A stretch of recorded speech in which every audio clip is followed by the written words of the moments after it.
ইসলাম ধর্মে জাতি গোষ্ঠীর কোনো পার্থক্য আছে কি? কোরআনের আলোকে জানতে চাই, গোষ্ঠীগত পার্থক্য ছোট বড় আছে কিনা। এরপর প্রশ্ন হলো, ইসলামের সবচেয়ে বেশি ফজিলতপূর্ণ আমল কোনটি? এরপরে প্রশ্ন হলো, মহান আল্লাহ তাআলার কাছে সবচেয়ে উত্তম সালাত কোনটি? আমি একটা মেয়ের সাথে সম্পর্কে লিপ্ত ছিলাম, আমি ভুল বুঝে এখন আল্লাহর পথে ফিরতে চাই, কিন্তু সে আমাকে ছাড়তে চায় না, অনেক কান্নাকাটি করে, অনুরোধও করে, পায়েও পড়ে যায়। এই অবস্থা আমি কি করে তাকে বুঝিয়ে সমস্যা থেকে উদ্ধার হতে পারবো? জেনারেল পড়ুয়া একজন ছাত্র আমি, নামাজ রোজা কোরআন তেলাওয়াত সব করি, কিন্তু পর্নোগ্রাফি হস্তমৈথুন থেকে কোনোভাবেই বাঁচতে পারছি না। জাহান্নামের কঠিন ভয়াবহতার কথা জানার পরও এটা থেকে বাঁচতে পারছি না। আমার জন্য বিশেষভাবে নসিহত করবেন। দরিদ্র পরিবারের নারীরা বাসার বিভিন্ন কাজের দায়িত্বের কারণে পর্দা করতে পারে না, দারিদ্রতার কারণে বাসাও ঘেরা করা সম্ভব হয় না। এখন পর্দা না করাটা কি নাজায়েজ হবে? এরপরে প্রশ্ন হলো, বড় ভাইয়ের বয়স প্রায় 28, ভাইকে আমি বলি বিয়ে করার জন্য, ভাইয়া বলে এখনো না, আগে নিজের পায়ে দাঁড়াও। আমার প্রশ্নটি হলো, আমার বাবা একজন কৃষক, প্রতি বছরই ধান সহ বিভিন্ন ফসল আবাদ করি, সেই উৎপাদন হওয়া ধান যদি বাবার অজান্তে বিক্রি করি তাহলে চুরি করা বোঝাবে কিনা? বাবা ছাড়া পরিবারের সবাই জানে এটা। বাবা মাকে সালাম না দিলে কোনো গুনাহ হবে কিনা? হাত দিয়ে সালাম দেওয়া যাবে কিনা? হুজুর ডাকটি কাকে সম্বোধন করে ডাকা যাবে? পছন্দের কারো সাথে বিয়ের আগে কথা বলা কতটুকু জায়েজ? এরপর প্রশ্ন হলো, অনেকে বলে পানি পান করার সময় পানি মুছে লাগলে তা হারাম হয়। এরপরে প্রশ্ন হলো, স্কুল বা কলেজের ক্রীড়া প্রতিযোগিতা বা অনুষ্ঠান অংশগ্রহণ করা যাবে কিনা? চাকরির জন্য বা পড়াশোনা করার জন্য বয়স বাড়ানো ঠিক কিনা? সালাতের প্রথম রাকাতে সূরা ইখলাস, পরের রাকাতে সূরা নাস পড়া যাবে কিনা? সূরার ধারাবাহিকতা রক্ষা করতে হবে সালাতে। আপনি প্রথম রাকাতে সূরা ইখলাস পড়লে পরের রাকাতে সূরা ফালাক পড়বেন। যদি ফালাক না পড়ে আপনি নাস পড়ে ফেলেন, সালাত আদায় হয়ে যাবে। সালাত আদায়। এমনকি যদি উল্টাও পড়ে ফেলেন, ইখলাস পড়ার পর আপনি আলাম তারা পড়লেন, বা অনেকে আছে যে প্রথম রাকাতে সূরা নাস পড়ে বসে আছে, এখন নাসের পরে তো আর যাওয়ার জায়গা নেই, তো এরপরে পরের রাকাতে যদি আবার সূরা নাসই পড়েন, কিংবা আপনার ভুলে হয়ে গেছে আপনি পিছনে অন্য সূরা পড়েন, সালাত হয়ে যাবে। কিন্তু সুন্নাহ হলো সালাতের মধ্যে সূরার ধারাবাহিকতা যথাসম্ভব রক্ষা করা। নামাজে কোনো রাকাত ছুটে গেছে এমন সন্দেহ হলে তা আদায়ের জন্য সাহু সিজদা করলে হবে, নাকি সন্দেহযুক্ত রাকাত আদায় করতে হবে? আদায় করতে হলে তা কিভাবে? এমন সন্দেহ নিয়মিত হলে কি করণীয়? বাইরে আমার ওই যে নামাজের প্রতি মনোযোগ নেই, এই জন্য নিয়মিত হয়ে যায় সমস্ত সন্দেহগুলো। কোনো রাকাত আপনার ছুটে গেছে, অর্থাৎ একটা রাকাত কম হয়েছে, এরকম সন্দেহ হলে যদি আপনার প্রবল ধারণা হয় যে না রাকাত ছুটে নাই, তাহলে আপনি ওইটাই ফাইনাল ধরবেন, সন্দেহর বিল দিবেন না। আর যদি মনে হয় যে না রাকাত একটা কম হয়েছে মনে হচ্ছে, তাহলে সেক্ষেত্রে আপনি এদিকে যদি প্রবল ধারণা হয় তাহলে আরেক রাকাত পড়ে, অর্থাৎ কম হয়েছে যেহেতু মনে হচ্ছে বেশিরভাগ, মনের টান সেদিকে, আরেক রাকাত পড়ে শেষে সিজদা সাহু দিয়ে নেবেন। আর যদি বাইন মাঝখানে দাঁড়ায় থাকেন, কোনো দিকে মন টানে না, একেবারে মাঝখানে দাঁড়ায় আছেন, এটাও না ওইটাও না, বুঝে আসতেছে না, তাহলে সেক্ষেত্রে কমটা ধরে নেবেন, কমটা ধরে আরেক রাকাত পড়ে শেষে সিজদা সাহু দিবেন, সালাত আদায় হয়ে যাবে। আমি একটা মেয়ের সাথে সম্পর্কে লিপ্ত ছিলাম, আমি ভুল বুঝে এখন আল্লাহর পথে ফিরতে চাই, কিন্তু সে আমাকে ছাড়তে চায় না, অনেক কান্নাকাটি করে, অনুরোধও করে, পায়েও পড়ে যায়। এই অবস্থা আমি কি করে তাকে বুঝিয়ে সমস্যা থেকে উদ্ধার হতে পারবো? আবার লেখছে বেয়াদবি মাফ করবেন। ভাই আলহামদুলিল্লাহ, যুবকরা এই প্রশ্নগুলো জানতে চায়, আমার কাছে ভালো লাগে, কারণ তারা ভালো হতে চায়। আলহামদুলিল্লাহ। আপনাকে বলবো ভাই, এই ব্যাপারে প্রথম কাজ হলো, যদি সে উপযুক্ত হয়, দিনদার হয়, দিনের পথে তাকে আনা যাবে, বোঝা যায়, সব মিলিয়ে মনে হচ্ছে যে না তার সাথে সংসার করে আপনি আল্লাহর দিনের উপরে টিকে থাকতে পারবেন, সেও মানসিকতা সেরকম রাখে বা আগাতে চায়, তাহলে সেক্ষেত্রে বাবা মাকে বুঝিয়ে বিয়ে শাদী করে ফেললে তো লেটা চুকে যায়, কাহিনী খতম। আর যদি মনে হয় না দিল্লি বহুত দূর, এটা এই মুহূর্তে সম্ভব না, নানান সমস্যা আছে, তাহলে কান্নাকাটিকে আমল দেওয়া যাবে না, কান্নাকাটিকে আমলে নেওয়া যাবে না। আল্লাহর জন্য শক্ত হতে হবে এবং তাকে বোঝাতে হবে, প্রয়োজনে কোনো দিনদার কোনো আলেমকে দিয়ে বোঝান, কোনো আলেমের বক্তব্য পাঠান, তাকে আল্লাহর ভয় দেখান, যে দেখো যৌবনের একটা ভ্রম আছে, একটা বয়সে শয়তান যুবকদেরকে যুবতীদেরকে বুঝায়, ওরে ছাড়া তোমার জীবনে শান্তির দেখা হবে না, ওরে পাইলে তুমি একবারে সুখের সাগরে ডাববা। এরপরে দেখবেন যে বিয়ে শাদী হওয়ার পরে, হয়তোবা সবার ক্ষেত্রে না, অনেক ক্ষেত্রে দেখা যায় বুড়ে বিয়ে শাদী হওয়ার পরে চিন্তা করবেন যে আল্লাহ এটা কিউন গর্তে পড়লাম। তো এই জন্য শয়তান অনেক সময় শোষবিত করে তুলে ধরে, এটাকে জয় করতে হয়, যৌবনের ভ্রমকে জয় করতে হয়, এই জন্য হিম্মত করতে হবে। ওই কান্নাকাটি শোনা যাবে না, কান্নাকাটি কয়দিন পরে দূরে যাবে, এগুলো কিছুদিন থাকে, প্রথম কিছুদিন থাকে, দূর হয়ে যায়। অতএব হিম্মত করতে হবে হারাম থেকে সরে আসার জন্য। জেনারেল পড়ুয়া একজন ছাত্র আমি, নামাজ রোজা কোরআন তেলাওয়াত সব করি, কিন্তু পর্নোগ্রাফি হস্তমৈথুন থেকে কোনোভাবেই বাঁচতে পারছি না। জাহান্নামের কঠিন ভয়াবহতার কথা জানার পরও এটা থেকে বাঁচতে পারছি না। আমার জন্য বিশেষভাবে নসিহত করবেন। ভাইরা আমার, এই প্রশ্ন হুবহু এই প্রশ্নটা প্রতিদিন মাহফিলে অন্তত 10-15টা প্রশ্ন এই প্রশ্ন আসে। এই প্রশ্নের উত্তর আমি বারবার দিয়েছি, কিন্তু আমার বিবেকে বাদে যে আমি অনলাইনে দিয়ে দিয়েছি, কিন্তু এই ভাইটা আসছে মাহফিলে, তাকে যদি না বলি তাহলে সেক্ষেত্রে এ আল্লাহর বান্দা হয়তো সে এখান থেকে কোনো গাইডলাইন পাইতো সেটা সে পাবে না, এই জন্য আবার রিপ্লাই করি। তাছাড়া এই রোগটা ঘরে ঘরে যুবকদের মধ্যে আক্রান্ত। এ রোগে বাঁচার কোনো চেষ্টা করেও বাঁচতে পারছেন না। আমি শর্ট কিছু কথা বলি একেবারে সংক্ষেপে। এর সবচেয়ে বড় এবং স্থায়ী সমাধান হলো বিয়ে করা। মুশকিল হলো যুবক শুধু মাহফিল বসে ঠিকই বলতে পারবে, বাপ মা বিয়ে করায় না, এটা হলো আরেক মুশকিল। এটাও ঠিক, দেখছেন সব ঠিক মাহফিল। এখন ভাই এক্ষেত্রে আপনি উপার্জন শুরু করে দেন, টিউশন শুরু করেন, কাজ করেন, চোখের জেনা থেকে নিজেকে বাঁচিয়ে রাখেন, বাবা মা সহযোগিতা করেন, তাদেরকে খুশি করেন, তাদের খেদমত করেন, অন্যদেরকে দিয়ে বুঝান, বিয়েটাকে সহজ করেন, নিজের মতো করে নিজের কাঙ্ক্ষিত জায়গায় যাওয়ার চেষ্টা করেন। এটা হলো সবচেয়ে কার্যকর ওষুধ এটা। এক নাম্বার 2, অনেকে বিয়ের পরও এই বদভ্যাস ছাড়তে পারে না। সেক্ষেত্রে দ্বিতীয় পয়েন্টটা খুব জরুরি, সেটা হলো স্মার্টফোন টাচ মোবাইল যেটাকে বলেন, এই মোবাইলটাকে 6 মাসের জন্য কোরবানি করতে হবে। বাটনওয়ালা মোবাইল নিতে হবে। ঠিকঠাক বেশি বলেন না, কথা শুনেন। বাটনওয়ালা মোবাইল নিতে হবে, স্মার্টফোন ত্যাগ করতে হবে। কয় মাস বলছিলাম? 6 মাস। কেন বলছি জানেন? 6 মাস বলছি এই জন্য, আপনারা যদি আমি বলি যে জীবনে আর স্মার্টফোন ব্যবহার করতে পারবেন না, আপনার নফস বলবে পাগল হইছস, এটা ছাড়া বাঁচবো। 6 মাসের একটা কোর্স দিলে বলবে ঠিক আছে 6 মাস পরে তোমাকে আবার দেওয়া হবে। 6 মাসের জন্য এই ফোন ব্যবহার করবেন না, ওই বাটনে চলে যাবেন। বন্ধু বান্ধবকে বলবেন ফেসবুকে যোগ আমাকে পাবা না দোস্ত, কল দিয়ে ডাইরেক্ট পাবা। 6 মাসের একটা ট্রিটমেন্ট টাইম নেন এবং নিজের ইসলাহের জন্য এই 6 মাস বাটন ফোনে চলে যান, সব ডিভাইস থেকে আলাদা হয়ে যান। দেখবেন ইনশাআল্লাহ ওই যে বদভ্যাসটা দীর্ঘদিন করতে করতে এমন জায়গায় হয়ে যায় যে আর সরে আসা যায় না, কঠিন হয়। 6 মাস, 8 মাস, 1 বছর, 6 মাসের পরে যদি নিজেকে ফুসলে নফসকে ফুসলে যদি আরও 4 মাস বাড়াতে পারেন তাহলে আরও ভালো, যত বাড়াইতে পারেন। এরপর একটা পর্যায়ে দেখবেন এই বদভ্যাসটা অনেকখানি দূর হয়ে গেছে ইনশাআল্লাহ। নাম্বার 3, নির্জনতা পরিহার করবেন। একা একা কোথাও থাকবেন না, সব সময় জমজমাট থাকবেন। নির্জনতাকে বাঘের মতো ভয় করে সেখান থেকে আমি একা একা আছি, আমার নফসে এখন বাজে নির্দেশ করতে পারে, হারাম নির্দেশ করতে পারে। মোবাইল থাকলে মোবাইলকে একদম বাজে জিনিস সব একসাথে ডিলিট করবেন। যখন ইমানি জজবা উঠবে, যেমন মাহফিল ইমানি জজবা উঠছে, এখন বসেই ফরম্যাট দিয়ে ফেলান, সব ডিলিট করে ফেলান। এবং সেই সাথে নেককারদের সোহবত এবং সান্নিধ্য অর্জন করবেন। কুনু মা সাদিকিন, তাকওয়া অর্জনের জন্য এটা অনেক কার্যকর পথ। সর্বশেষ 5 নম্বর করণীয় হলো চোখের পানি ফেলুটা আল্লাহর কাছে কাঁদেন, আল্লাহ আমি বাঁচতে চাচ্ছি পারি না, আপনি একটু হেফাজত করবেন। আল্লাহ বলেছেন ওয়াল্লাযীনা জাহাদু ফীনা লানহাদিয়ান্নাহুম, যারা আমার রাস্তা আসতে চেষ্টা করে তাদেরকে একটা রাস্তা দেখাবো না, সাবিলের বহু বচন, সুবুলানা বহু রাস্তা দেখাই দিব। আল্লাহ ওয়াদা করেছেন লানহাদিয়ান্নাহুম, লামে তাকিদ নুনে তাকিদ সাকিলা, অবশ্যই অবশ্যই অবশ্যই বহু রাস্তা দেখাবো। অতএব চেষ্টা করবো তো ইনশাআল্লাহ। আল্লাহ আমাদের যুবক যুবতী ভাই বোনদেরকে এই গুনাহগুলো থেকে বাঁচার তৌফিক দান করেন। ভাইরা আমার, ফিতনার ভয়াবহ আগুনের আঁচ থেকে আমরা বাঁচতে পারছি না, সংগ্রাম করে চেষ্টা করতে হবে, নিজের বিরুদ্ধে নিজে অপারেশন চালাতে হবে, স্মার্টফোন টোন বাদ দিয়ে অপারেশন চালাতে হবে। আল্লাহ আমাদেরকে তৌফিক দান করুন। দরিদ্র পরিবারের নারীরা বাসার বিভিন্ন কাজের দায়িত্বের কারণে পর্দা করতে পারে না, দারিদ্রতার কারণে বাসাও ঘেরা করা সম্ভব হয় না। এখন পর্দা না করাটা কি নাজায়েজ হবে? দেখুন, এই অভিযোগ সব সময় বেশিরভাগ ক্ষেত্রে সঠিক নয়, কোনো ক্ষেত্রে আংশিক সামান্য সত্য হতে পারে। কারণ আল্লাহ রাব্বুল আলামিন বলেছেন লা ইউকাল্লিফুল্লাহু নাফসান ইল্লা উসআহা, আল্লাহ কাউকে সাধ্যের বাইরে কোনো কিছু নির্দেশ দেন না। ফাত্তাকুল্লাহা মাসতাতা'তুম, তোমরা আল্লাহকে ভয় করো যতটুকু সাধ্যগুলা, আপনার যতটুকু সামর্থ্য আছে এতটুকুর ভিতরে পর্দা করবেন। আপনার একেবারে পর্দা করার মতো টাকাও নাই, আপনার খাওয়া পরার ঠেকা থেকে বাঁচিয়ে কিছু কিছু হলে আপনি পর্দা করবেন, কারণ এটা ফরজ আপনার জন্য। আমরা অনেক সময় ওই সব ঠিকঠাক রেখে তারপর ওটা করতে চাই, এটা তো হবে না। ঋণগ্রস্ত মানুষ বলে হুজুর আমল শিখিয়ে দেন ঋণ পরিশোধের। আমি এরকম মানুষের জিজ্ঞেস করি ঋণ আছেন কত? এত টাকা। এটা পরিশোধের কোনো ব্যবস্থা নেই, হুজুর কোনো ব্যবস্থা নেই, এটা দোয়া শিখিয়ে দেন। আমি দোয়া পরে। জমি জমা কত আছে? দেখা যাচ্ছে অনেক জমি জমা আছে, তো এগুলো বিক্রি করে ঋণ দেন। হুজুর বিক্রি করে ঋণ দেওয়া যায় নাকি? এটা কেমন কথা বললেন? তো ওইগুলো সব থাকবে, আপনি শুধু দোয়া শিখিয়ে দেন, দোয়া করবো, আসমান থেকে টাকার বস্তা পড়লে ঋণ দিয়ে দিব।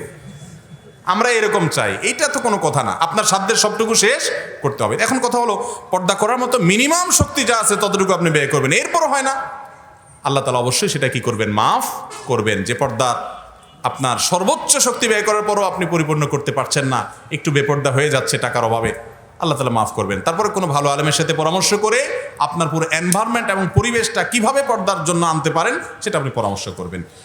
এরপরে প্রশ্ন হলো, বড় ভাইয়ের বয়স প্রায় 28, ভাইকে আমি বলি বিয়ে করার জন্য, ভাইয়া বলে এখনো না, আগে নিজের পায়ে দাঁড়াও তারপরে বিয়ে করো। আমার ভাইয়ের জন্য আমি বিয়েই করতে পারছি না, এ নিয়ে কিছু বলেন। ভাই, প্রথম কথা হলো, বড়জনের বিয়ে না হলে ছোটজন বিয়ে করতে পারবে না। কোথায় পাইছেন এটা? আমি নিজে, আমার বড় ভাই তখন বিয়ে করেন, আমি তখন বিয়ে করছি। ওনার তৌফিক হয় না, উনি পরে করছে, কয়দিন পরে করছে উনি, আমার তৌফিক হয়েছে, আমি করে ফেলছি। তো বিয়ের ক্ষেত্রে বড় ভাইয়ের জন্য ছোট ভাইকে আটকায় রাখা, বোনের জন্য ভাইকে আটকায় রাখা, এগুলা বোকামি ছাড়া কিছু না, এগুলো শরিয়ার কোনো নির্দেশনা নয়। এখন কথা হলো পায়ে দাঁড়ানো, এইটা একটা কমন কথা। মুরব্বীরাও বলে যে আগে নিজের পায়ে দাঁড়াও। আমার কথা হলো, ওই ছেলে কি আরেকজনের পায়ে দাঁড়াইছে? সে তো নিজের পায়েই আছে। এটার মানে হলো পয়সা কড়ি কামাও। তো পয়সা কড়ি কামাও বলতে কি ভাই, একজন মেয়েকে বিয়ে করার পর মোহরের টাকা, মিনিমাম কিছু মোহরের টাকা দিতে পারা এবং ডাল ভাত জোগাড় করতে পারাটাই পায়ে দাঁড়ানো যথেষ্ট। এর বেশি পায়ে দাঁড়ানো যে বলেন তো ওইটার কোনো শেষ নেই। আপনি হাজার হাজার কামাবেন তখন লাখ লাখ লাগবে, লাখ লাখ কামাবেন তখন কোটি কোটি লাগবে। এর জন্য বিবাহ বিলম্ব করা অনুচিত। বিবাহ বিলম্ব করলে ফিতনা তৈরি হয়, জিনার দ্বার উন্মুক্ত হয়। বাবা মারা যদি অবহেলা করেন, সন্তান সন্ততি তাদের অজান্তে গুনাহে লিপ্ত হন, তার দায়ভার অবশ্যই তাদের উপরও বর্তাবে, আর সন্তান তো অপরাধী হবে। অতএব এই তথাকথিত পায়ে দাঁড়ানোর উপর নির্ভর করবেন। এখন কথা হলো, আপনি কি করবেন?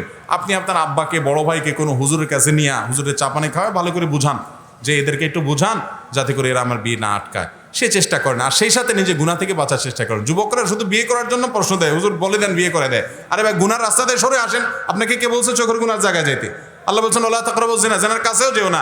আপনি ওই জায়গায় যান, আগুনের কাছে যান, আগুনের আঁচ গায়ে লাগে, আর বলেন হুজুর বিয়ে করে না বাপে।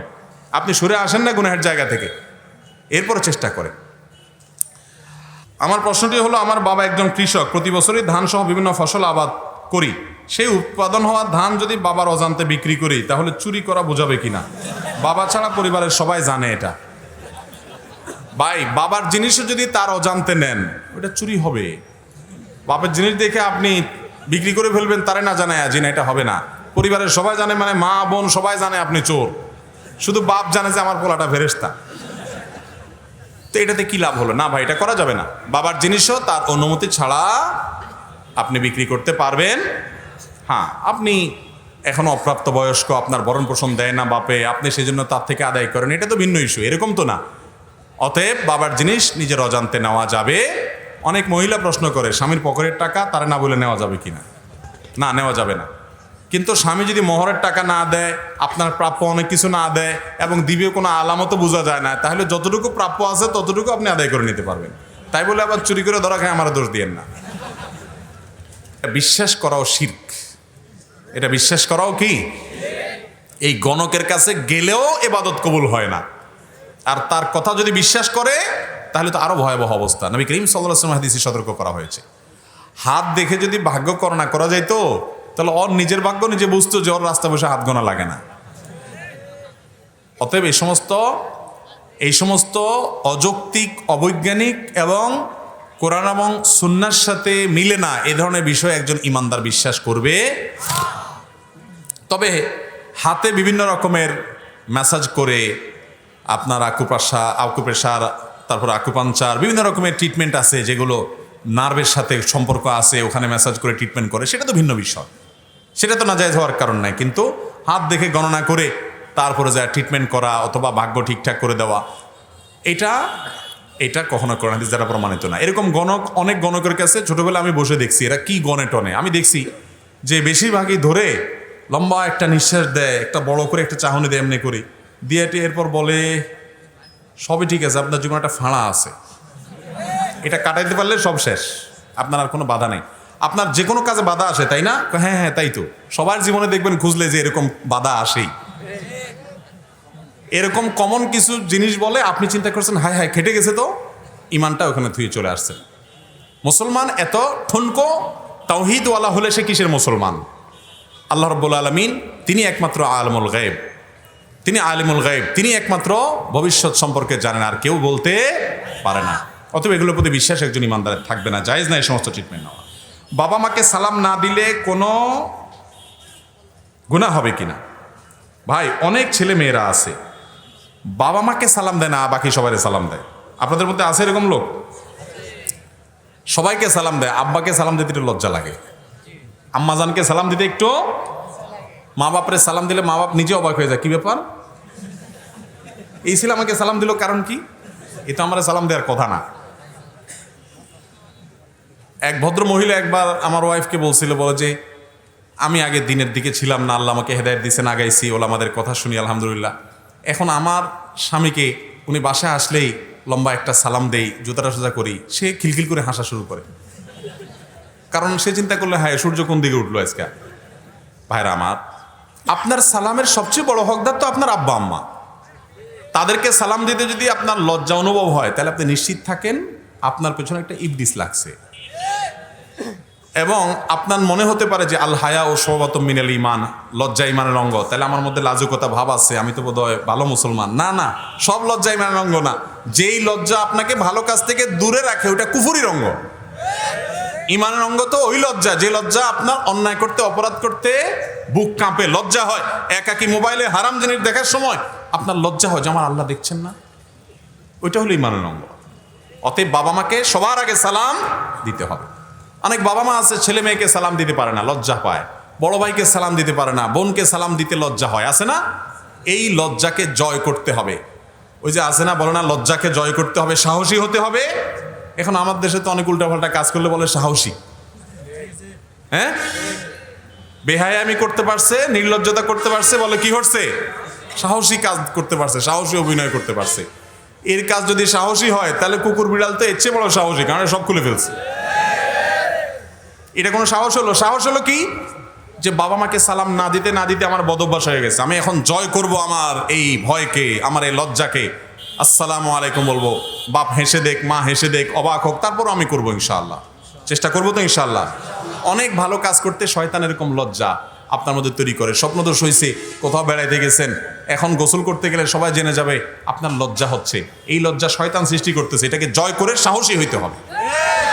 এ হলো আসল সাহসী, আসল বীর, আসল বাহাদুর। চেষ্টা করবো তো ইনশাআল্লাহ। আব্বা আম্মাকে সালাম দিতে হবে।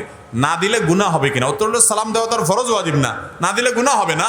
কিন্তু অনেক সময় সালাম দেয় ওনারা, জবাব না দিলে তখন কিন্তু গুনাহ হবে। কারণ আল্লাহ কোরআনে বলেছেন, ওয়াইদা হুয়িতুম বিতাহিয়াতিন ফাহাইয়ু বিআহসানা মিনহা আও রুদ্দুহা। সালাম দেওয়া ওয়াজিব না হলেও এর জবাবটা দেওয়া ওয়াজিব। এই জন্য বাপমা দিছে, ভাই বোন দিছে, জবাব দিতে ভুল করা যাবে না। আপনারা কি হুদাই ঠিক ঠিক করেন কিনা আমি বুঝি না, জায়গা জায়গাতে ঠিক ঠিক করেন। ওয়াজ মাহফিলে ঠিক ঠিক করা বোধহয় একটা অভ্যাস হয়ে গেছে। আলহামদুলিল্লাহ, ঠিকঠাক না বললে ভাই আমল করেন, কাজে লাগবে ইনশাআল্লাহ। ঠিক বলেন, অসুবিধা নেই, আমি দোষ দিচ্ছি না। আমি দেখেছি মাঝে মধ্যে হুদাই ঠিকঠাক করে ওঠে। আচ্ছা ভাই, এরপরে এখনো ঠিক বলতেছি। এই ঠিকের কি দশা চিন্তা করেন, সব অটো আর ডাইরেক্ট হয়ে গেলে এই ওয়াজে কি লাভ হবে ভাই? কিছু নিয়ে যাবো তো বাসা বাড়িতে ইনশাআল্লাহ। এরপরে প্রশ্ন, আমাদের দেশে আলেমগণ বিভিন্ন দলে বা ফেরকায় চলে গেছে বা তৈরি করেছে, এরা একে অপরকে কাফের বলে, এমনকি কথায় কথায় হারাম বলে।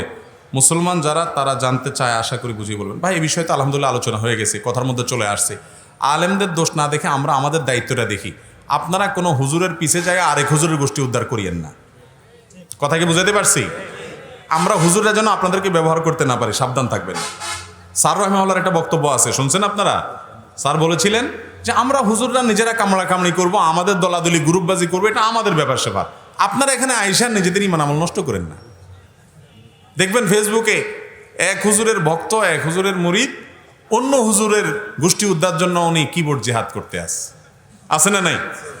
তো ওলামাদের ঐক্য নিয়ে আপনার এত চিন্তা আছে, আপনাকে একটা ডিউটি দেই, আপনার কোনো কর্মে যেন মুসলিম মিল্লাতের ভিতরে বিভক্তি না হয়, অন্তত সেই চেষ্টাটা আপনি করেন। কেউ খারাপ কাজ করছে, সে আল্লাহকে জবাবদিহি করবে, আপনি করতে যান না তার বিরুদ্ধে বিশুদ্ধগার। চেষ্টা করা যাবে না ইনশাআল্লাহ? হাত দিয়ে সালাম দেওয়া যাবে কিনা, যেটা বিভিন্ন স্কুলে দেওয়া হয়। ভাইরা আমার, সালাম হবে মুখে, সালাম হাতের কাজ না। সালাম কিসে হয়? মুখে। আমাদের দেশে পা ছুঁয়ে সালাম হয়, আসেনি আপনাদের এলাকায়? পা ছুঁয়ে সালাম হয়। আমি একটা কথা বলি, সেটা হলো, আচ্ছা সালাম তো মুখে হয় আসসালামু আলাইকুম রহমতুল্লাহ, এখন পা ছুঁয়ে যদি সালাম দিতে হয়, সালামের তো জবাব আছে, জবাব আছে না? আল্লাহ বলছেন ইদা হুয়িতুম বিতাহিয়াতিন, যদি অভিবাদন জানানো হয়, সালাম দেওয়া হয়, ফাহাইয়ু বিআহসানা মিনহা, যেভাবে সালাম জানিয়েছে তার চাইতে উত্তম রূপে রিপ্লাই দিতে হবে, জবাব দিতে হবে, অথবা সমান্তরালভাবে। এখন আপনি আপনার শ্বশুর মশাইয়ের কাছে গিয়া পাঁচ ছুঁয়া সালাম দিলেন, তাহলে আপনি যদি পাঁচ শোন, উনি এর চেয়ে উত্তম কি শোবে? বুঝেন নাই আমার কথা? আল্লাহ বলছেন যেভাবে সালাম দিছে জবাবটা হবে তার চাইতে উত্তম রূপে, এক কাঠি আগায় থাকতে হবে। তো আপনি শ্রদ্ধার চোটে পা পর্যন্ত গেলেন, পায়ের নিচে তো আর কিছু নাই, বেচারা কি দিয়ে সালাম রিপ্লাই দিবে? তাহলে বোঝা গেল এটা আসলে সালাম না। হ্যাঁ, শ্রদ্ধা প্রকাশের জন্য আমরা বিভিন্ন কাজ করতে পারি, শরীয়ত এলাও করে। কি কি করতে পারি না পারি সেটা ভিন্ন আলোচনা, কিন্তু সালামের সাথে এর কোনো সম্পর্ক নেই। এটাকে সালাম বলা ভুল। সাহাবা একরাম কেউ সালাম দিতে গিয়ে এই কাজ করতেন না। অতএব আমাদের সালাম হবে মুখে, ভাইরা আমার। এর পাশাপাশি হাত দিয়ে ইশারা আসতে পারে কখন? যখন আপনি হেঁটে যাচ্ছেন, এমন কোনো জায়গায় আছেন যে যাকে মুখ দিয়ে সালাম দিচ্ছে তিনি নাও শুনতে পারে, তখন আপনি মুখে সালাম বলবেন আর হাত দিয়ে ইশারা দিবেন। এখানে একটা গুরুত্বপূর্ণ মিস্টেক আছে, একটু বলি। অনেকে আছে দেখবেন, বিশেষ করে আমাদের নেতারা, তারপরে গুরুত্বপূর্ণ ব্যক্তিরা, অনেক সময় আমাদের দ্বারাও হয়ে যায়।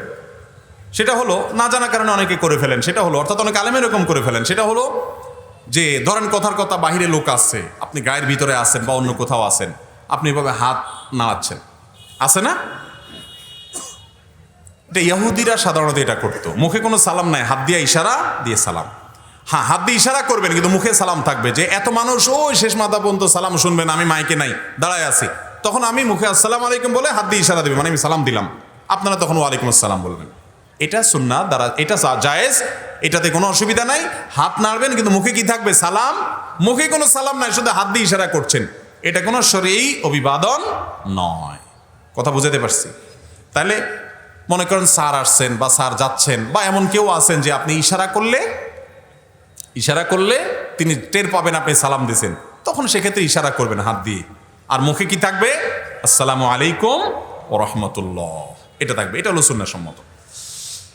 চাকরির জন্য বা পড়াশোনা করার জন্য বয়স বাড়ানো ঠিক কিনা? বয়স বাড়ায় কিভাবে? হ্যাঁ, ও জন্ম তারিখ চেঞ্জ করে ফেলে। এই জন্য বাংলাদেশে মানুষের জন্মের তারিখের ঠিক নাই। জন্মের ঠিক নাই, এটা তো খারাপ কথা। জন্মের তারিখের ঠিক নাই। ফেসবুকে গেলে দেখবেন 1 জানুয়ারিতে ফ্রেন্ড লিস্টে যত লোক আছে, ফেসবুক নোটিফিকেশন দেয় তোমার আজকা এই এতশো দোস্তের জন্ম তারিখ। সব কোন তারিখে? 1 জানুয়ারি। কারণ সব 2 নম্বর। একদিনে সব এত লোকের জন্ম কেমনে হয়? প্রবাসে গেলে দেখা যায়, বিশেষ করে আমি সৌদি থাকতে ওই যে প্রবাসী ভাইরা যারা ওমরা বা হজে যাইতেন, অনেক সময় আমাদের অফিস থেকে ইসলামিক সেন্টার থেকে নিতাম আমরা, তো এদের ডাটা এন্ট্রি করা লাগতো, অনেক সময় পাসপোর্ট নম্বর দেওয়া লাগতো। তো অবাক হয়ে যেতাম, জন্ম তারিখ দেখা লাগতো না। ম্যাক্সিমামই জানি এটা 1 জানুয়ারি, শুধু সনটা একটু দেখা লাগতো। তো এটা ঠিক না ভাই। একটা শিশু তার জীবনের শুরুতে 2 নম্বরে দিয়ে শুরু হচ্ছে, ও কোত্থেকে সৎ মানুষ হবে? ওর বাপ মা সামান্য 2-4 বছরের চাকরি বাড়ানোর জন্য ওর জন্মটা চেঞ্জ করে ফেলছে। আজকাল টিচাররাও বলে একটু বাড়ায় দিতে হয় বা কমায় দিতে হয়। ভাইরা আমার, বিশেষ করে অভিভাবক যারা আছেন তারা দায়িত্বশীল আচরণ করবেন। বেশিরভাগ মানুষকে বয়সের কথা জিজ্ঞেস করলে বলে পাসপোর্টে এত আছে, বাস্তবে এত। বেশিরভাগ লোকের জন্মের 2টা করে জন্ম তারিখ। একটা জাতির বেশিরভাগ মানুষ এরকম একটা জন্মের তারিখের ঠিক ঠিকানা নাই। এর চেয়ে লজ্জাজনক আর কি হতে পারে? আল্লাহর ওয়াস্তে নিজের সন্তানের জন্ম তারিখটা সঠিক দিবেন। মিথ্যা কথা লিখবেন না সামান্য 2-4 বছরের চাকরির জন্য।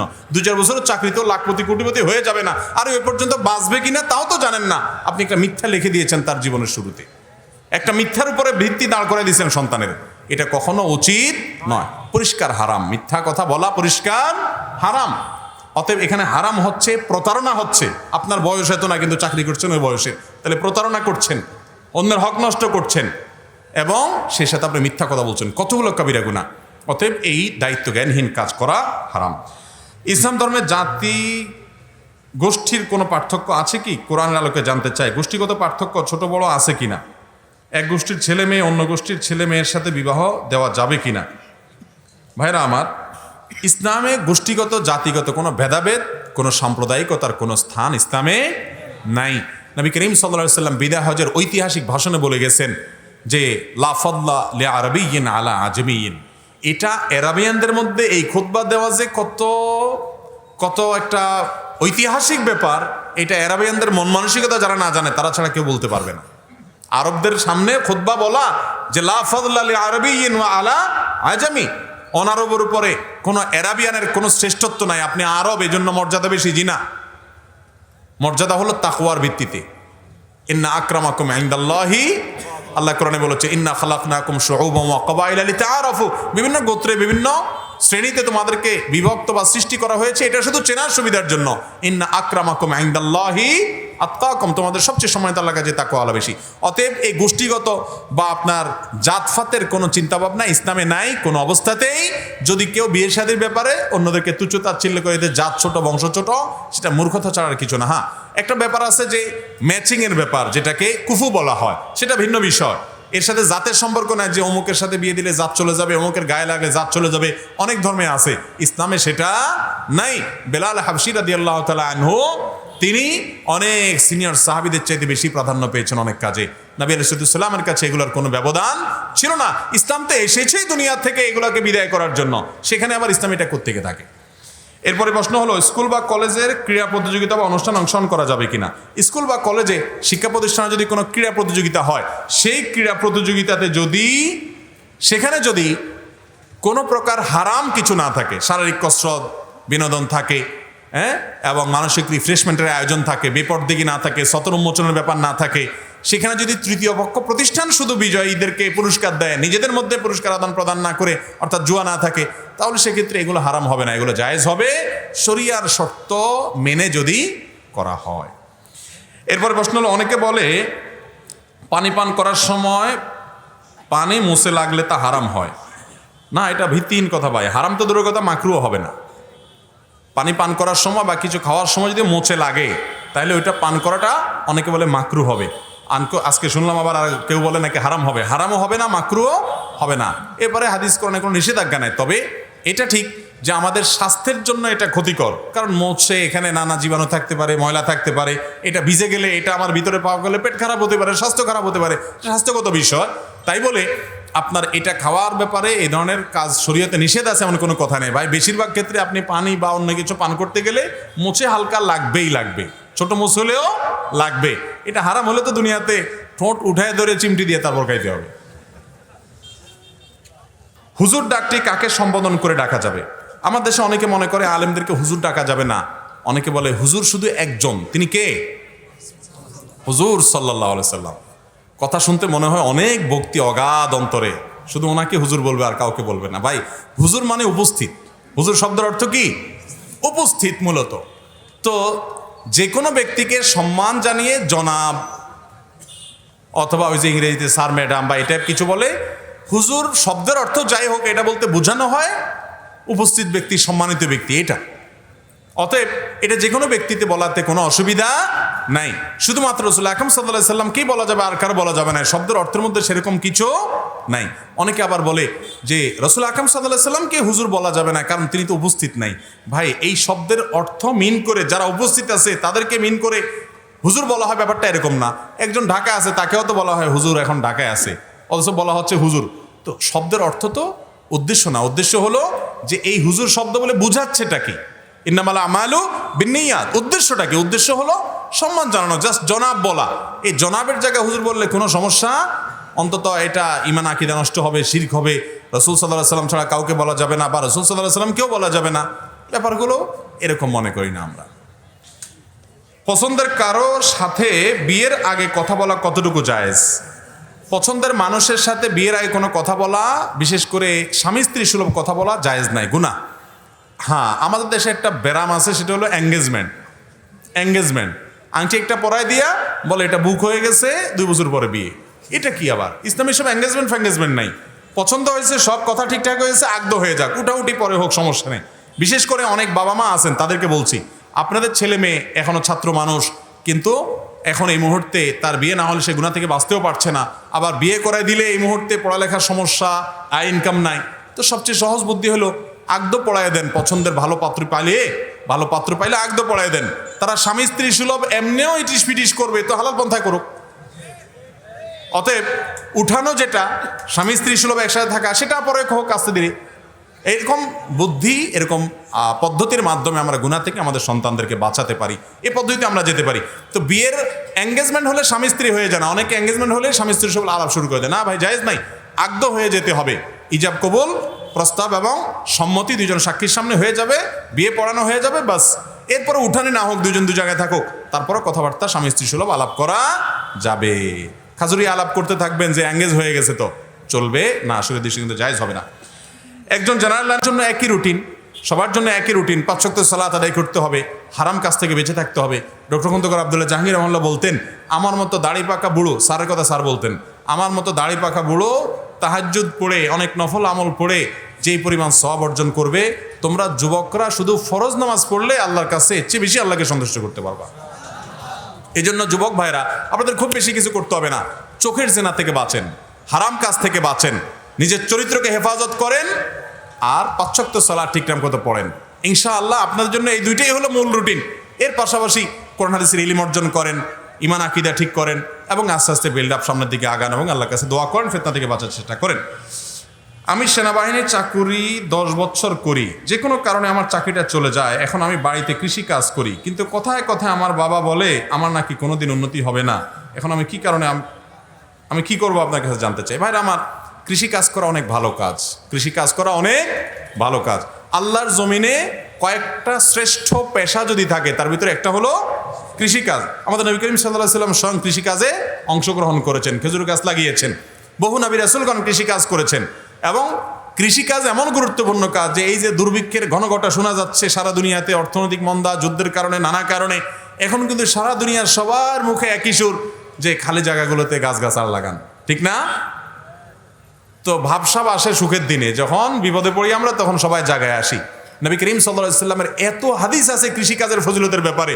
মা মিন মুসলিমিন ইয়াজরাউ যারআন আও ইয়াগরিসু গারসান, কোনো মুসলমান যদি কোনো গাছ লাগায়, কোনো চাষাবাদ করে, সেখান থেকে কোনো পশু পাখি খায়, আল্লাহ রাব্বুল আলামিন ওই লাগানোওয়ালা ব্যক্তিকে তাদের খাওয়ার কারণে সাদকার সওয়াব দিবে।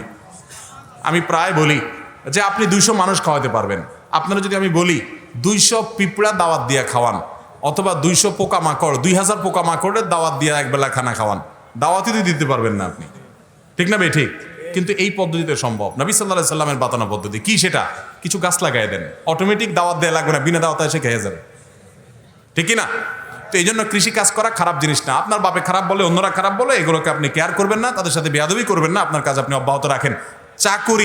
চাকরগিরি করা, এটার চাইতে হাতের কামাই অনেক উত্তম। হাদিসে আসছে আফজালুল কাসাবি কাসবুল ইয়াদ, সবচেয়ে উত্তম কামাই হলো হাতের কামাই। চেষ্টা করবো তো ইনশাআল্লাহ। যুবকরা লজ্জা পাও নাকি যে পড়ালেখা করছি, কৃষি কাজ করবো? দুনিয়া খারাপ বলুক, আমাদের সমাজটা তো ভালোরে খারাপ বলতে অভ্যস্ত ওস্তাদ বেশিরভাগ মানুষ। এগুলোর দিকে তাকাবেন না, নিজের জায়গায় থাকেন। কৃষি কাজ করে যখন পয়সা কামায়, অনেক টাকা কামাবেন, তখন দেখবেন বহু লোক আপনার মাথায় তেল দিতে আসছে। এদেশে নিয়মটাই এটা। অতএব আপনি আপনার স্থান থেকে সরবেন না, আপনি ভালো অবস্থানে আছেন, স্থানে আছেন। এরপরে প্রশ্ন হলো, মহান আল্লাহ তাআলার কাছে সবচেয়ে উত্তম সালাত কোনটি? সবচেয়ে উত্তম সালাত, সবচেয়ে উত্তম সালাত সম্পর্কে একটা হাদিস যথাসম্ভব মুস্তাদরাক হাকিমে বা ইবনে হিব্বানে, দুইটার একটা হবে, বর্ণিত আছে। নবী আলাইহিস সালাম বলেছেন, আফদালুস সালাওয়াতে, সকল সালাতের মধ্যে সবচেয়ে শ্রেষ্ঠ সালাত সালাতুল ফজরি মাআল জামাআতে ইয়াউমাল জুমআ, জুমার দিন জামাতের সাথে ফজরের সালাত আদায় করা। জুমার দিন ফজরের নামাজ জামাতের সাথে পড়া, এটা হলো দুনিয়ার সকল নামাজের মধ্যে শ্রেষ্ঠ নামাজ পুরুষদের জন্য। কথা কি বুঝাতে পারছি? আপনারা একটা জিনিস খেয়াল করে দেখেন, এই হাদিসগুলো আমরা না জানলে কি হলে, ইবলিস ঠিকই জানে। এই জন্য ইবলিসে দেখবেন বৃহস্পতিবার রাতে এমন এমন আইটেম রাখে টেলিভিশনে, বা আপনাকে দিয়ে দেখায়, আপনাকে ব্যস্ত রাখে যে সকালে কালকে স্কুল নাই, মাদ্রাসা নাই, অফিস নাই, দোকান নাই, পাট নাই, অথবা আজকে রাত্রে একটু মোজ মাস্তি, টকশো ফকশো, মিষ্টি শো সব শেষ করে 12টা 1টার দিকে শুই। অন্য দিনের চাইতে সুখ বৃহস্পতিবার বেশি মানুষ দেরি করে শোয়। এই জন্য দেখবেন ফজর নামাজ অন্য দিনে মুসল্লি যাও থাকে, শুক্রবারে ফজরের সময় দেখবেন যে মুসল্লি সব চাইতে, কারণ ইবলিস জানে এই দিনে আসলে সওয়াব বেশি হয়ে যাবে, এই জন্য দূরে রাখে আপনাকে। এই জন্য চ্যালেঞ্জ নিতে হবে, জুমার দিনের ফজরের নামাজ জামাত মিস করা যাবে। আফদালুস সালাওয়াতি ইনদাল্লাহি সালাতুল ফজরি মাআল জামাআতি ইয়াউমাল জুমআ, জুমার দিন ফজর নামাজ জামাতের সাথে পড়া সবচেয়ে উত্তম নামাজ। এরপর প্রশ্ন হলো, ইসলামের সবচেয়ে বেশি ফজিলতপূর্ণ আমল কোনটি? এভাবে তো বলা কঠিন, তবে একটি আমলের কথা মনে পড়ে। নবী করিম সাল্লাল্লাহু আলাইহি সাল্লাম বলেছেন, মান বাক্কারা ইয়াউমাল জুমআতি ওয়াবতাকার ওয়া গাসসালা ওয়াগতাসাল ওয়া মাশা ইলাল মসজিদি ওয়ালাম ইয়ারকাব ওয়াদানা মিনাল ইমামি ওয়ালাম ইয়ালগু, 4টি কাজ যে ব্যক্তি করবে জুমার দিন। আগে আগে ঘুম থেকে উঠবে, ওই যে ফজর পড়তে হবে, অন্যদিনের চাইতে আগে আগে উঠবে, এবং আগে আগে ঘুম থেকে উঠে মসজিদে আগে আগে আসবে, এবং গোসল করবে উত্তম রূপে, ফরজ গোসল করলে ফরজ গোসল করবে, ভালো করে গোসল করবে, এবং মসজিদে পায়ে হেঁটে আসবে, ইমামের খুব কাছাকাছি গিয়ে বসবে, অর্থাৎ অনেক আগে আগে যাবে, এবং কোনো অনর্থক কথা বলবে না, মনোযোগ দিয়ে চুপচাপ থেকে খুতবা শ্রবণ করবে, তেলাওয়াত ইত্যাদি করবে। এই কয়েকটা কাজ যদি করে, উত্তম রূপে গোসল, আগে আগে ঘুম থেকে ওঠা, পায়ে হেঁটে মসজিদে আসা, ইমামের কাছাকাছি যাওয়া, এবং অনর্থক কথা না বলা, 4টা নয় 5টা কথা, 5টা কাজ, আগে আগে ওঠা, উত্তম রূপে গোসল করা, এবং মসজিদে পায়ে হেঁটে যাওয়া, ইমামের কাছাকাছি গিয়ে বসা, এবং অনর্থক কথা না বলা, মনোযোগ দিয়ে খুতবা শ্রবণ করা, খুতবা শ্রবণ কোনো কথা না বলা। এই সব 5টা কাজ যদি কেউ করতে পারে, নবী আলাইহিস সালাম বলেছেন, তার প্রতিটি কদম দিয়ে যে মসজিদের দিকে আসবে, প্রতি কদমের কারণে 1 বছর নফল রোজা, 1 বছর রাত জেগে নফল ইবাদত করা, নামাজ পড়া সওয়াব পাওয়া যাবে। 1 বছর, কিন্তু একদিন না। প্রতি কদমে যদি 1 বছর হয়, আপনার বাসা থেকে মসজিদে আসতে যদি 100 কদম দেওয়া লাগে, তাহলে কত বছর? 100 বছর ইবাদতের সওয়াব। এই হাদিসের ব্যাখ্যা বিশ্লেষণে অনেক মুহাদ্দিস উলামা ইকরাম বলেছেন, ইসলামে এর চাইতে ফজিলতপূর্ণ কোনো আমল আর নাই, যে প্রতি কদমে 1 বছর নফল রোজার সওয়াব, 1 বছর রাত জেগে সালাত আদায় করার, নফল নামাজ পড়ার সওয়াব, তাহাজ্জুদ পড়ার সওয়াব, প্রতি কদমে এত বিপুল পরিমাণ সওয়াব অন্য কোনো আমলে আর নেই। জুমার দিনে এই আমলটায় যত বেশি সওয়াব। এখন এই কথা বললে আমাদের মা বোনরা বলে উঠবেন যে আমাদের কি হবে, তাহলে এত বিশাল ফজিলত থেকে আমরা মাহরুম হবো কিভাবে? আপনাদেরকে বলে 2 পদ্ধতিতে আপনারা এই সওয়াব অর্জন করতে পারেন। নাম্বার 1, আপনাদের মনের ভিতরে এই তামান্না থাকবে, আল্লাহ আমি যদি পুরুষ হতাম আমি কোনোভাবে এটা মিস করতাম না। এই যে আগ্রহ, তামান্না, কোনো আল্লাহর বান্দা যদি কোনো কাজের ব্যাপারে এরকম তামান্না এবং আকাঙ্ক্ষা রাখে, কিন্তু তার ক্ষমতা নাই, আল্লাহ তাআলা তাকে সওয়াব দান করেন। 1 নাম্বার 2, আদ-দাল্লু ইলাল খায়রি কাফাইলিহি, মান দাল্লা আলা খায়রিন ফালাহু মিসলু আজরি ফাইলিহি, যে ব্যক্তি ভালো কাজের দিকে পথ দেখায়, আল্লাহ তাআলা তাকে অনুরূপ সওয়াব দেন। আপনি আপনার বাসার পুরুষদেরকে বুঝায়া সমঝায়া মসজিদে পাঠায় দেন আগে আগে, জুমার দিনে 5টা আমল যেন করে, ইনশাআল্লাহ আল্লাহ রাব্বুল আলামিন আপনাকে ওই রকম সওয়াব দান করবেন। বিধায় আক্ষেপের কোনো কারণ নাই। আল্লাহ তাআলা আমাদেরকে তৌফিক দান করুন। আর 3টা প্রশ্ন আছে, শেষ করি। আমার সন্তানদের আলেম বানাতে চাই। আমার বড় ছেলের বয়স 4 বছর 2 মাস। শুরুটা কিভাবে করব? ছেলেদের লেখাপড়া শুরু করব, এই বয়সে কি স্কুলে বা মাদ্রাসা দিতে পারবো? আমরা জেনারেল লাইনে লেখাপড়া করেছি, তাই বুঝে উঠতে পারছি না। আপনি প্রথম কথা হলো যে এরে বিসমিল্লাহ পড়ে কোরআনের শিক্ষা করান, ভালো করে নুরানি মাদ্রাসা ভর্তি করে দেন আশেপাশে, এবং ঝিনাইদহে আসুন রাষ্ট্রের নুরানি বিভাগ অসাধারণ। আমি দেখেছি হাতের লেখা এত চমৎকার, বাচ্চাদের পড়ার মান এত সুন্দর, আমি নিজে অভিভূত হয়েছি আলহামদুলিল্লাহ। অসাধারণ পড়ার মান। যারা এখানে আছেন তাদের জন্য এটা অনেক বড় নিয়ামত আলহামদুলিল্লাহ।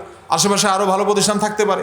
যে যেখানে আছেন, দেশের যেখানে আছেন, খুঁজে বের করে একটা ভালো নুরানি মাদ্রাসা, বাচ্চাকে কোরআনটা সহি করে পড়াবেন, ইমান আকীদা শিখাবেন, সেই সাথে তাকে হাফেজ বানানোর টার্গেট থাকলে হেফজখানা দিবেন, কিন্তু দেখে শুনে পরিবেশ ইত্যাদি যেন ঠিকঠাক থাকে, কোনো প্রকার অসুবিধার মধ্যে যেন বাচ্চা না পড়ে, সেগুলো খেয়াল রেখে দিবেন। সেই সাথে বাচ্চাকে আপনি ভালো কোনো আলেম, একজন নয়, সম্ভব হলে 2-3 জন আলেমের সাথে পরামর্শ করে কোন মাদ্রাসাটা আপনার জন্য বেশি উপযোগী, বেশি ভালো, পরামর্শ করে, পড়াশোনা মান, আমল, আখলাক সব ভালো আছে, কয়েকটা মাদ্রাসা, কয়েকজন আলেমের সাথে পরামর্শ করলে মাদ্রাসা ঠিক করে মাদ্রাসা দিবেন। এরপরে নিয়মিত মনিটরিং করাবেন। অনেকে ভর্তি করে দিয়ে মনে করি শেষ, আর লাগবে না কিছু, ভর্তি করে দিলেই হবে না, এরপরে তার পড়াশোনা আগাচ্ছে কিনা ওই আবার 2-3 জন আলেমকে দিয়ে চেক করাবেন। পড়ার মান কেমন, আমলে মান কেমন, তার হাবভাব কেমন, অ্যাটিটিউড কেমন, বাসায় আসার পরে আমলে পরিবর্তন হয়েছে কিনা, সালাম বাড়ছে কিনা, নামাজের প্রতি মনোযোগ আছে কিনা, সব ডিপলি মনিটর করবেন। বাপ্পা শুধু মাদ্রাসা ভর্তি করে দিয়ে মনে করে শেষ, কাজ শেষ। জি না, এই দায়িত্বগুলো পালন করতে হবে। সেই সাথে আল্লাহর কাছে চোখের পানি ফেলবেন। সৈয়দ আবুল হাসান আলী আন-নাদভী রহমতুল্লাহ আলাইহির মা, ওনাকে নিয়ে উনি একটা বই লিখছেন, মেরি আম্মা, বাংলা হয়ে গেছে আমার আম্মা জান। ওই বইতে ওনার মা সম্পর্কে অনেক কথা উনি লিখেছেন।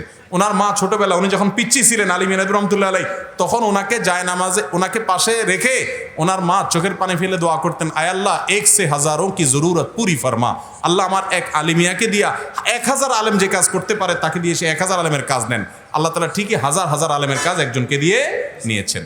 তো এই জন্য মা বাপকে চোখের পানি ফেলতে হবে। অনেকে মনে করে মাদ্রাসা ভর্তি করলাম, মাদ্রাসা আলাদের কাছে কোনো ক্যাপসুল আছে, এটা খাওয়াই দিলে আমার পোলা আলেম হয়ে যাবে। এত সহজ না ভাই।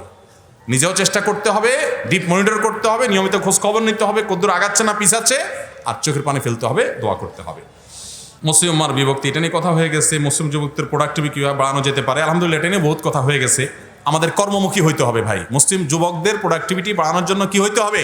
কর্মমুখী হইতে হবে। আমি একটা জিনিস খেয়াল করছি, অনেক যুবক দিনের দিকে আসছে, প্রথম বেদিন ছিল, নামাজ কালাম পড়তো না, এখন দায়ী রাখছে, আলহামদুলিল্লাহ আল্লাহর পথে আসছে। এগুলো ঢিলা হয়ে যায়, আপনারা মাইন্ড করেন না, সবাই না, অনেকে কি হয়ে যায়, এখন তার আর কোনো কাজ কাম ভালো লাগে না, বাপের কথা শুনতে ভালো লাগে না, দোকানে যেতে ভালো লাগে না, কারণ সে এখন শুধু আল্লাহ বিল্লাহ করতে চায়। এটা কোনো কথা হলো ভাই? আপনি আরও কাজে সিরিয়াস হয়ে যাবেন।